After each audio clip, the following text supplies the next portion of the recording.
पर आप देख रहे हैं शो न्यूज़। आपको बताते चलें कि मौलाना फजलुर रहमान के हवाले से एक अहम इंकशाफ सामने आया है कि पाकिस्तान मुस्लिम लीग नवाज़ जो है लाहौर से किसी अहम हल्के में अपने MNA का इस्तीफ़ा देकर मौलाना फजलुर रहमान को MNA मुंतखब करवाएगी, जिसके बाद उनको अपोजिशन का मुश्तरका उम्मीदवार बनाया जाएगा और उनको जो है इमरान खान के ख़िलाफ़ अदम एतमाद की तहरीक के बाद पाकिस्तान का वज़ीर आज़म बनाने की भरपूर कोशिश की जाएगी। ये बहुत ही अहम जो है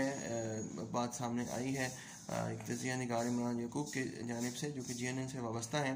उन्होंने ये कहा है क्योंकि मेरा जहाँ तक ख्याल था कि मियाँ शहबाज शरीफ को मुश्तरका उम्मीदवार बनाया जाएगा, लेकिन उनके मुताबिक फजलुर रहमान जो हैं उनको गेम में इन किया जाएगा और अगर मौलाना फजलुर रहमान ये चांस गेन करने में कामयाब होते हैं तो ये उनके लिए बहुत बड़ी बात होगी और अपोजिशन का बयानिया जो है वो आवाम के लिए एक बहुत बड़ा सरप्राइज़ साबित होगा कि क्या एक ऐसी गवर्नमेंट जो कि हंग पार्लियामेंट